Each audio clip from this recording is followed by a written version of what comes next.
तो वह देवशयनी एकादशी तिथि को माना गया है, क्योंकि इस दिन जो भी व्यक्ति भगवान विष्णु जी और माता लक्ष्मी जी की थोड़ी सी भी पूजा पाठ कर लेता है तो तुरंत ही उसको माता लक्ष्मी जी, भगवान विष्णु जी का आशीर्वाद मिल जाता है। यह एक ऐसी एकादशी तिथि होती है जिस दिन की गई पूजा साधना क्रिया कभी भी खाली नहीं जाती है। इसका पलट करके लाभ एक व्यक्ति को जरूर मिलता है। दोस्तों, बात करते हैं देवशयनी एकादशी कब है दोस्तों। उससे पहले हम जान लेते हैं कि देवशयनी एकादशी के दिन क्या करना चाहिए, क्या नहीं करना चाहिए। दोस्तों, बात करते हैं देवशयनी एकादशी के दिन क्या नहीं करना चाहिए। देवशयनी एकादशी के दिन तामसिक भोजन जैसे लहसुन, प्याज, मांस, मदिरा आदि का सेवन नहीं करना चाहिए। मान्यता है कि इस दिन चावल का सेवन करना वर्जित होता है, इसलिए इस दिन चावल का सेवन नहीं करना चाहिए। एकादशी तिथि के दिन तुलसी के पत्ते तोड़ना वर्जित माना जाता है। भूल से भी इस दिन तुलसी के पत्ते नहीं तोड़ने चाहिए। दोस्तों, बात करते हैं देवशयनी एकादशी के दिन क्या करना चाहिए। दोस्तों, देवशयनी एकादशी पर भगवान विष्णु को खीर, पीले फल व पीले रंग की मिठाई का भोग लगाना चाहिए। इस दिन भगवान विष्णु के साथ माता लक्ष्मी की भी विधिवत पूजा अर्चना करनी चाहिए। दोस्तों, अब बात करते हैं देवशयनी एकादशी कब है मित्रों। देवशयनी एकादशी आषाढ़ माह शुक्ल पक्ष की एकादशी को मनाई जाती है। इस बार यह 16 जुलाई की शाम 8:33 से आरंभ होकर 17 जुलाई की रात 9:02 तक रहेगी। उदया तिथि होने के कारण 17 जुलाई को ही व्रत रखा जाएगा। दोस्तों, इस बार देवशयनी एकादशी बुधवार के दिन है और बुधवार का दिन मां लक्ष्मी को समर्पित होता है। बुधवारी एकादशी के दिन विष्णु भगवान के साथ मां लक्ष्मी की पूजा भी करते हैं, क्योंकि इस दिन की गई पूजा का कई गुना का फल मिलता है। इसलिए इस दिन तुलसी माता से जुड़ा यह अचूक उपाय आपकी हर परेशानी का हल कर देगा, चाहे वह धन को लेकर हो या सेहत या संतान की प्राप्ति को लेकर हो। इसलिए दोस्तों, वीडियो को आखिरी तक जरूर देखें। और दोस्तों, वीडियो में आगे बढ़ने से पहले आपसे निवेदन है, वीडियो लाइक करना मत भूलिए और साथ ही हमारे इस चैनल को सब्सक्राइब जरूर कर लें।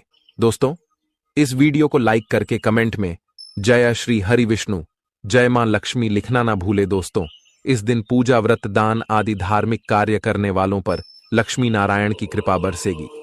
दोस्तों, आषाढ़ मास की शुक्ल पक्ष की एकादशी को देवशयनी एकादशी कहते हैं। इस दिन से चतुर्मास शुरू हो जाता है। देवशयनी एकादशी पर भगवान विष्णु 4 माह को निद्रा में चले जाते हैं। 4 माह तक कोई भी शुभ मांगलिक कार्य नहीं किए जाते। आज की इस वीडियो में हम आपको सरल और प्रभावशाली उपाय बताने वाले हैं। दोस्तों, जो भी व्यक्ति 17 जुलाई 2024 देवशयनी एकादशी के दिन तुलसी में यह गुप्त चीज बांध देता है, तो दोस्तों, उसके पास इतना धन आता है कि उसकी पीढ़ी दर पीढ़ी कोई भी गरीब नहीं रहता और वह बन जाता है मालामाल। दोस्तों, जो भी इस देवशयनी एकादशी पर यह खास उपाय करेगा तो उसके भाग्य के द्वार खुल जाएंगे, वर्षों की निर्धनता दूर हो जाएगी। भगवान विष्णु और मां लक्ष्मी आपके ऊपर असीम कृपा बरसाएंगी। धन, धान्य, सुख, समृद्धि से आपकी झोली भर देंगे। दोस्तों, तुलसी तो सब लगाते हैं, लेकिन ये बात बहुत कम लोग जानते हैं कि तुलसी के नीचे बांधे ये चीज मां तुलसी का मिलता है ढेर सारा आशीर्वाद।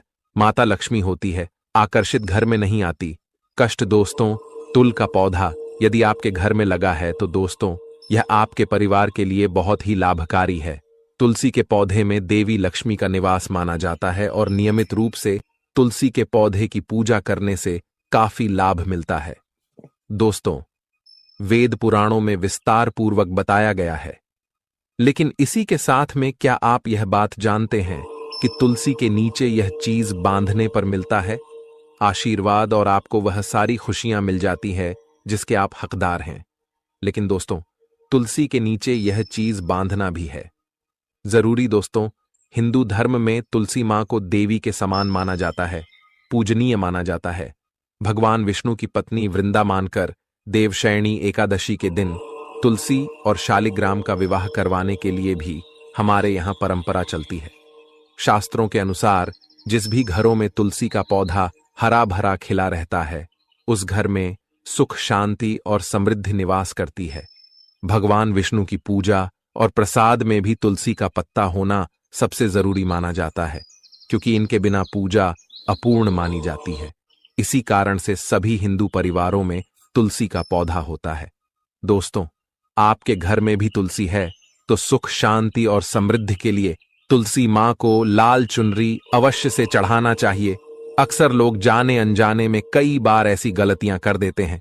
वह लोग तुलसी का पौधा तो लगा देते हैं, लेकिन माता रानी को चुनरी नहीं चढ़ाते हैं, जिसके कारण उन्हें अच्छे फलों की प्राप्ति नहीं हो पाती है। हमेशा इस बात को ध्यान रखें कि माता रानी को चुनरी अवश्य से चढ़ाना चाहिए। तुलसी न केवल एक पौधा है, बल्कि यह हमारी मां है। आपको दोस्तों यह भी बता दें कि तुलसी को चुनरी ढक के रखा जाता है, लेकिन इस बात का विशेष ध्यान बहुत कम लोग ही रख पाते हैं। वह यह भी गलतियां करते हैं कि तुलसी की चुनरी यदि काफी पुरानी हो जाती है, वह फट भी जाती है। लेकिन पूर्णिमा या फिर अन्य किसी शुभ दिवस पर ही तुलसी की चुनरी लोग बदल देते हैं। लेकिन आपको न केवल त्योहारों पर चुनरी बदलनी चाहिए, बल्कि साफ सुथरी चुनरी मां तुलसी को हमेशा लाना चाहिए। बगैर चुनरी के मां अच्छी नहीं लगती। वह तुलसी मां बेहद नाराज हो जाती है और आपको फलों की प्राप्ति नहीं होती है। तुलसी में कई दिव्य शक्तियां विराजमान हैं। जो तुलसी विवाह कराते हैं तो उन्हें कभी भी कष्ट नहीं होती है, उन्हें स्वर्ग की प्राप्ति होती है। दोस्तों, तुलसी के पास में आप लोगों को कुछ चीजें हैं जो नहीं रखनी है।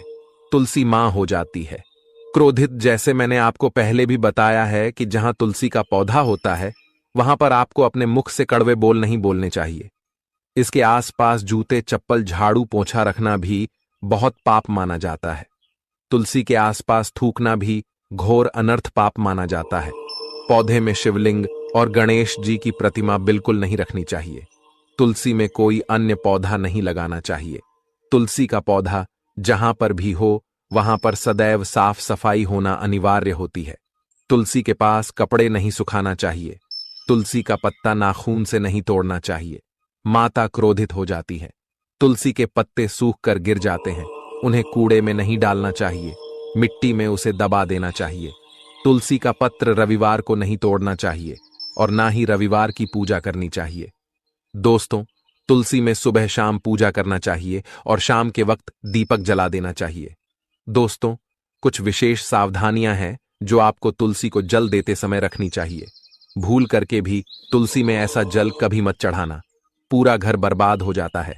आइए जानते हैं कि तुलसी में कौन सा जल डालना चाहिए और कौन सा जल नहीं डालना चाहिए। साथ ही यह भी जानेंगे कि घर में कौन सी तुलसी नहीं लगानी चाहिए और कौन सी लगाना बहुत शुभ माना जाता है। दोस्तों, शास्त्रों के अनुसार तुलसी में गंदा पानी बिल्कुल नहीं डालना चाहिए। पानी कोई भी हो, साफ होना चाहिए। अक्सर लोग बाथरूम से पानी भरकर तुलसी में डाल देते हैं तथा गंदे हाथों से पानी डाल देते हैं। या तो आप नहा लें या अच्छी तरह से हाथ धो लें। दोस्तों, कभी भी पानी डालें जो भी दोस्तों, गंदे आचरण से पानी डालने से घोर पाप लग जाता है। बाथरूम का पानी तुलसी के पौधे में गलती से भी नहीं डालना चाहिए। जिस बर्तन से आप पानी डाल रहे हैं, उस बर्तन को साफ अवश्य कर लें। वह बर्तन झूठा ना हो। गंदे बर्तन में जल भर के तुलसी में नहीं डाला जाता है, इससे तुलसी माता क्रोधित हो सकती है। साथ ही साथ आपकी तुलसी भी सूख सकती है। जो पानी आप पीते हैं, वही पानी आपको तुलसी में डालना चाहिए। लेकिन इस बात का विशेष ध्यान रखें, तुलसी के अंदर सादा जल न डालें। इस जल में फूल वगैरह या फिर आप थोड़ा सा गंगा जल अवश्य डाल दें। इसे पानी की गुणवत्ता कहीं अधिक गुना बढ़ जाती है और दैवीय शक्तियों का संचार होने लग जाता है। हफ्ते में एक बार जब आप तुलसी में पानी डालें, तो पानी के अंदर थोड़ा सा गाय का शुद्ध दूध अवश्य डाल दें। इससे आपकी तुलसी हरी भरी हो जाएगी। और तुलसी में दूध डालने से भी बहुत ही इसे शुभ माना गया है। इससे आपके सभी बिगड़े कार्य बनने लगेंगे। तुलसी में गाय का दूध पानी में मिलाकर डालने से घर में खुशियां आती हैं। तुलसी हरी भरी हो जाती है। मासिक धर्म में आपको तुलसी के अंदर पानी नहीं डालना चाहिए। वैसे समय में आप किसी और से पानी डलवा सकते हैं, लेकिन आप ना डालें। ऐसा करने पर तुलसी सूख सकती है। दोस्तों, शास्त्रों के अनुसार जब आप अपने घर में तुलसी लगाएं तो गंदी तुलसी ना लगाएं। सड़ी गंदी मिट्टी